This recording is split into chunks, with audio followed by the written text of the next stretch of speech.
Hello student, मैं अभिषेक कुमार, जमुनी लाल college Hajipur. छात्रों, आज हम लोग संयुक्त राष्ट्र संघ के सुरक्षा परिषद के बारे में चर्चा करेंगे। इस चर्चा में हम लोग सुरक्षा परिषद के कार्य और शक्तियों का वर्णन करेंगे। आगे हम लोग इसके संगठन, अधिवेशन और समितियों के बारे में भी चर्चा करेंगे। तो छात्रों, हम लोग आज शुरू करते हैं सुरक्षा परिषद। सुरक्षा परिषद संयुक्त राष्ट्र संघ का सर्वाधिक महत्वपूर्ण अंग है, जिसे संयुक्त राष्ट्र संघ की कुंजी कहा जाता है। यही एक ऐसा अंग है जो अंतर्राष्ट्रीय शांति और सुरक्षा बनाए रखने में सक्षम है। निकोलस ने कहा है कि वास्तव में यह एक पुलिसमैन के समान है, जो सशस्त्र है और थोड़े से इशारे पर तलवार खींच सकता है, और इसका संबंध अधिकांशतः शांति और व्यवस्था से है, न कि अच्छाई और बुराई से। आगे छात्रों, हम लोग इसके संगठन के बारे में चर्चा करते हैं। सुरक्षा परिषद में दो प्रकार के सदस्य होते हैं, एक स्थायी और दूसरा अस्थायी। सुरक्षा परिषद में स्थायी सदस्यों की संख्या 5 है, जो कि हैं अमेरिका, ब्रिटेन, फ्रांस, रूस और चीन। इसके अतिरिक्त 10 अस्थायी सदस्य होते हैं। इस प्रकार सुरक्षा परिषद की कुल सदस्यों की संख्या 15 है। आगे हम लोग इसके अधिवेशन के बारे में चर्चा करते हैं। सुरक्षा परिषद निरंतर अधिवेशन में रहने वाली संस्था है। इसके सदस्य हमेशा संयुक्त राष्ट्र संघ के प्रधान कार्यालय में उपस्थित रहते हैं। इसके अधिवेशनों के बीच अधिक से अधिक 14 दिनों का अंतर पड़ सकता है। आगे हम लोग अब इसके सभापति के बारे में चर्चा करते हैं। सुरक्षा परिषद का एक अध्यक्ष होता है, जो परिषद की बैठकों का संचालन करता है। अध्यक्ष का कोई विशेष स्थिति नहीं होती है। प्रत्येक सदस्य अक्षर क्रम के अनुसार 1 माह के लिए अध्यक्ष बनता है। सुरक्षा परिषद अध्यक्ष के चुनाव के लिए नियम स्वयं बनाती है। अब आगे सुरक्षा परिषद की कुछ समितियां हैं, जिसको हम लोग चर्चा करते हैं। आवश्यकता पड़ने पर सुरक्षा परिषद 2 स्थायी समितियां नियुक्त कर सकती है, जो कि है पहला, विशेषज्ञ समिति, जो कार्य पद्धति की नियमावली का कार्य देखती है, एंड सेकंड, नए सदस्यों में प्रवेश का कार्य देखने वाली समिति। सुरक्षा परिषद समय समय पर समितियों तथा आयोगों का भी गठन करती है। अब आगे छात्रों, हम लोग सुरक्षा परिषद के कार्य तथा शक्तियों के बारे में चर्चा करते हैं। इसके कार्य और शक्तियां बहुत तरह की है, जैसे पहला, परिस्थिति की जांच व उपयुक्त कदम। सुरक्षा परिषद को अंतर्राष्ट्रीय संघर्ष तथा विवादों से उत्पन्न होने वाली प्रत्येक झगड़ों की जांच करने का अधिकार है। सुरक्षा परिषद विवादों को शांति रूप से सुलझाती है। सेकंड, जांच पड़ताल। सुरक्षा परिषद किसी प्रकार के विवाद अथवा जांच पड़ताल करवा सकती है। थर्ड, उपयुक्त कार्रवाई। सुरक्षा परिषद किसी प्रकार के विवाद अथवा जांच पड़ताल कर लेने के बाद किसी प्रकार का दोष जाती है तो वह उस पर उचित कार्रवाई भी कर सकती है। सुरक्षा परिषद उस पर अनेक प्रकार की कार्रवाई कर सकती है, जैसे आर्थिक संबंध पूर्णतः अथवा आंशिक रूप से समाप्त किए जा सकते हैं। समुद्र, डाक, तार, रेडियो, यातायात के अन्य साधन बंद किए जा सकते हैं। इसके अतिरिक्त भी सुरक्षा परिषद कुछ अन्य कार्य भी करती है, जैसे निर्वाचन संबंधी कार्य।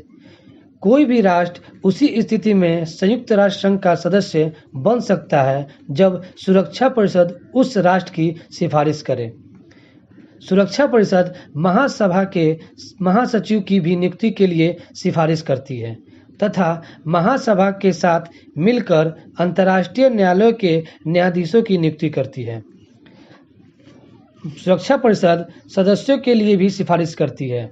यह संघ में प्रवेश पाने के इच्छुक राज्यों की सदस्यता देने की सिफारिश सुरक्षा परिषद महासभा से करती है। सुरक्षा परिषद अवहेलना करने वाले राज्यों के निष्कासन के लिए महासभा को बोलती है। सुरक्षा परिषद अंतर्राष्ट्रीय विवादों को निपटाने के लिए भी विभिन्न प्रकार के तरीका अपना सकती है। वह दो राष्ट्रों के बीच आपसी वार्ता एवं पत्र व्यवहार के लिए प्रेरित कर सकती है, अंतर्राष्ट्रीय न्यायालय द्वारा निर्णयों का सुझाव रखती है, दोषी राष्ट्र के विरुद्ध यह आर्थिक प्रतिबंध की आज्ञा दे सकती है और आवश्यकता पड़ने पर अंतिम उपाय के रूप में यह सैनिक कार्रवाई भी कर सकती है। वैसे तो संयुक्त राष्ट्र संघ के पास अपनी सेना नहीं है, परंतु सैनिक कार्रवाई के लिए उसे सदस्य राष्ट्रों की सेनाएं प्राप्त होती हैं। सुरक्षा परिषद को अंतर्राष्ट्रीय शांति और सुरक्षा का पहरेदार माना जाता है। पामर ने इसे संयुक्त राष्ट्र संघ की कुंजी कहा है तथा डेविड ने इसे दुनिया का पुलिसमैन कहा है। अतः सुरक्षा परिषद संयुक्त राष्ट्र संघ का हृदय है। संकट के समय हो या शांति का, संयुक्त राष्ट्र के दूसरे अंग कार्य कर रहे हो या नहीं, वर्ष का कोई भी समय हो या कैसा भी मौसम हो, सुरक्षा परिषद अपना कार्य करती रहती है। अतः सुरक्षा परिषद का महत्व आज की स्थिति में काफी बढ़ गई है। इसका महत्व दिन प्रतिदिन बढ़ता ही जा रहा है। इन सबों के बावजूद भी सच्चाई यह है कि सुरक्षा परिषद आज उतनी सफलता प्राप्त नहीं की है जितनी आशा इसके निर्माताओं ने की थी। इसका प्रमुख कारण सुरक्षा परिषद के निषेधाधिकार की समस्या, शीत युद्ध तथा राष्ट्रों के आपसी झगड़े हैं, जिसके कारण विश्व आज दो गुटों में बंट गया है। अब आगे छात्रों हम लोग ये चर्चा करते हैं कि आखिर सुरक्षा परिषद इतना सफलता क्यों नहीं प्राप्त कर पाया। आखिर क्या कारण है कि सुरक्षा परिषद को इतना मजबूत बनाने के बावजूद भी यह अपने सफलता को प्राप्त करने में सक्षम नहीं हो पाती। या इसका सबसे प्रमुख कारण सुरक्षा परिषद का निषेधाधिकार है। तो चलिए छात्रों हम लोग चर्चा करते हैं निषेधाधिकार पे। निषेधाधिकार यानी वीटो पावर। इस शब्द का संयुक्त राष्ट्र संघ के चार्टर में कहीं उल्लेख नहीं किया गया है, लेकिन उसका प्रयोग सुरक्षा परिषद मतदान प्रक्रिया में करता है। सुरक्षा परिषद की दुर्बलता, असफलता और सारी समस्याओं का एकमात्र कारण वीटो राजनयिक रहा है। इस वीटो राजनयिक ने न केवल सुरक्षा परिषद के उद्देश्यों को आहत पहुंचाया है, बल्कि यदि हम यह कहें कि इसने संयुक्त राष्ट्र संघ की समस्त विचारधाराओं को आंदोलित कर दिया है, तो इसमें कोई अतिशयोक्ति नहीं होगी। एक तरफ संयुक्त राष्ट्र सदस्य राष्ट्रों की समानता के सिद्धांत पर संचालित होता है तथा वन स्टेट वन वोटिंग के सिद्धांत को अपनाता है, तो वहां सुरक्षा परिषद में इस व्यवस्था को अपनाकर संयुक्त राष्ट्र के समस्त सिद्धांतों को ही धराशायी कर दिया गया है। सुरक्षा परिषद के महत्वपूर्ण विषयों में परिषद के 9 सदस्यों की सहमति आवश्यक है, लेकिन इन 9 में से 5 स्थायी सदस्यों के मतों का होना भी आवश्यक है। इन 5 स्थायी सदस्यों में अमेरिका, चीन, रूस, ब्रिटेन, फ्रांस, यदि कोई भी सदस्य प्रस्ताव पर अपनी असहमति प्रकट करता है तो वह प्रस्ताव अस्वीकृत समझा जाता है। इसी को सुरक्षा परिषद में मतदान प्रणाली से संबंधित निषेधाधिकार कहते हैं। संयुक्त राष्ट्र संघ की स्थापना के समय 5 स्थायी राष्ट्रों को यह भय था कि बहुमत के आधार पर राष्ट्र मिलकर किसी एक महाशक्ति की प्रभुता का अंत न कर दें। अतः 5 शक्तियों ने इस बात पर अड़ी रही कि वे इस शर्त पर संयुक्त राष्ट्र संघ में शामिल हो सकती हैं जब उन्हें वीटो पावर प्राप्त हो। संयुक्त राष्ट्र संघ के अन्य सदस्यों को भी उनकी यह मांग माननी पड़ी।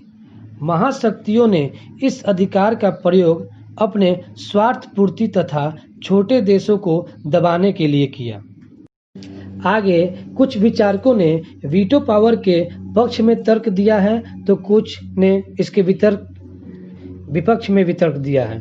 सबसे पहले हम लोग इसके पक्ष में तर्क को देख लेते हैं। सबसे पहला नंबर 1, वीटो की शक्ति ही संयुक्त राष्ट्र संघ के अस्तित्व को बनाए हुए है। इस अधिकार के कारण ही महान शक्तियों का सहयोग संयुक्त राष्ट्र संघ को प्राप्त है, अन्यथा राष्ट्र संघ की तरह संयुक्त राष्ट्र संघ भी अब तक समाप्त हो गया होता। सेकेंड, सुरक्षा परिषद विश्व में शक्ति संतुलन की स्थापना कर शांति की स्थापना में प्रयास करता है। आज विश्व 2 भागों में बंट गया है, जिसके चलते पूंजीवादी और साम्यवादी जगत में प्रतियोगिता प्रारंभ हो गई है। पूंजीवादी तथा साम्यवादी गुट के समर्थक अमेरिका तथा सोवियत संघ हैं और इन दोनों की सुरक्षा परिषद के विशेषाधिकार प्राप्त हैं। जब जब शक्ति संतुलन की समाप्ति हुई है, तब तब विश्व में युद्ध हुए हैं। अतः वीटो ने संघ में विभिन्न पक्षों में संतुलन बनाए रखने में सहयोग दिया है। थर्ड, वीटो का प्रयोग बड़ी शक्तियां एक दूसरे पर अंकुश बनाए रखने के लिए करती हैं। यदि वीटो की शक्ति नहीं रहेगी तो चीन और अमेरिका इसके सदस्य नहीं रहेंगे और इसके अभाव में संयुक्त राष्ट्र संघ का अस्तित्व खतरे में पड़ जाएगा। 4, पंडित जवाहरलाल नेहरू के विचारों में वीटो राजनय का मूल उद्देश्य विश्व युद्ध की संभावनाओं को दूर करना तथा विवादों को खत्म करना है, क्योंकि यदि वीटो नहीं रहता है तो सुरक्षा परिषद किसी समस्या में संयुक्त राष्ट्र को सेना संबंधी प्रयोग की सिफारिश कर देती और वह समस्या विश्व युद्ध की संभावनाओं को बढ़ा देती। लेकिन सुरक्षा परिषद इन 5 शक्तियों को नाखुश करके कोई भी निर्णय नहीं ले सकती। विशिष्की के शब्दों में निषेधाधिकार की शक्ति को समाप्त करने का तात्पर्य संयुक्त राष्ट्र संघ का अंत है। अब आगे छात्रों, हम लोग वीटो के विपक्ष में तर्क जिन जिन विचारकों ने दिया है उनके बारे में चर्चा कर लेते हैं। वीटो राजनय संयुक्त राष्ट्र संघ के भविष्य को बना भी सकता है और उसे विनाश भी कर सकता है। बहुतों का यह विचार है कि वीटो के प्रयोग के चलते सुरक्षा परिषद आवश्यक निर्णय नहीं कर सकती। इसकी आलोचना निम्न प्रकार से की गई है। 1, सुरक्षा परिषद का वीटो संयुक्त राष्ट्र के समानता सिद्धांत के प्रतिकूल है, क्योंकि संयुक्त राष्ट्र का यह मौलिक सिद्धांत है कि सभी राष्ट्रों को समानता का दर्जा प्राप्त होगा, लेकिन 5 राष्ट्रों को वीटो का अधिकार प्रदान करके इस मौलिक सिद्धांत पर प्रहार किया गया है, जिस कारण महाशक्तियों का आधिपत्य जमा हो गया है और विश्व जनमत का महत्व घट गया है। सेकंड, सुरक्षा परिषद का कोई भी स्थायी सदस्य वीटो का प्रयोग करके किसी भी कार्य को असफल कर सकता है, क्योंकि परिषद के किसी भी महत्वपूर्ण कार्य में 9 मतों में से 5 स्थायी सदस्यों का मत आवश्यक होता है। अगर इन 5 स्थायी सदस्यों में से कोई भी एक सदस्य प्रस्ताव पर अपनी असहमति प्रकट करता है तो वह प्रस्ताव पारित नहीं होता है। थर्ड, इसके विपक्ष में एक तर्क दिया जाता है कि इसने शांति और सहयोग के लिए लोक आस्था को समाप्त कर दिया है। जॉन फोस्टर के विचार में वीटो के दुरुपयोग के कारण संयुक्त राष्ट्र जनता की दृष्टि में गिर गया है। 4, सुरक्षा परिषद के वीटो राजनय के कारण अनेक राष्ट्र कई वर्षों तक संयुक्त राष्ट्र संघ के सदस्य नहीं हो पाए। 1971 ईस्वी तक साम्यवादी चीन तथा 19 वर्षों तक आयरलैंड को संयुक्त राष्ट्र की सदस्यता से वंचित रखने में इसी वीटो राजनय का भूमिका रहा है। 5, वीटो राजनय राष्ट्रहित से प्रेरित रहता है, इसलिए सुरक्षा परिषद द्वारा लगाए गए किसी भी निशस्त्रीकरण संबंधी प्रस्ताव में कोई न कोई स्थायी राष्ट्र अवश्य ही अपनी असहमति व्यक्त कर देता है और इस वीटो से निशस्त्रीकरण संबंधी सारे प्रयास बेकार हो जाते हैं। एंड लास्ट 6, वीटो के कारण सुरक्षा परिषद शांति और सुरक्षा के अपने उत्तरदायित्व को पूरा करने में असमर्थ रहा है। त्रिगवेली ने अपने शब्दों में कहा है कि वीटो के कारण संयुक्त राष्ट्र संघ नपुंसक है। अब छात्रों, लास्ट में हम लोग अब इसके निष्कर्ष के बारे में चर्चा कर लेते हैं। सुरक्षा परिषद का वीटो राजनय सुरक्षा परिषद संयुक्त राष्ट्र संघ की सफलता और असफलता दोनों के लिए उत्तरदायी है। यह संयुक्त राष्ट्र के भविष्य को बना भी सकता है और इसका विनाश भी कर सकता है। इससे यह स्पष्ट होता है कि सुरक्षा परिषद की वीटो प्रणाली में निश्चित रूप से दोष है। फिर भी अंतर्राष्ट्रीय राजनीति की बदलती हुई परिस्थितियों और समस्याओं के संदर्भ में इसकी आज अत्यधिक उपयोगिता है। इसकी समाप्ति से भले ही 5 बड़ी शक्तियों की स्वेच्छाचारिता समाप्त हो जाएगी, लेकिन इसका परिणाम संयुक्त राष्ट्र के विघटन, अंतर्राष्ट्रीय प्रतिद्वंदिता तथा तीसरे विश्व युद्ध आदि के विकल्प में होंगे। इसलिए आज साम्यवादी और पूंजीवादी दोनों गुट वीटो को बनाए रखना चाहते हैं।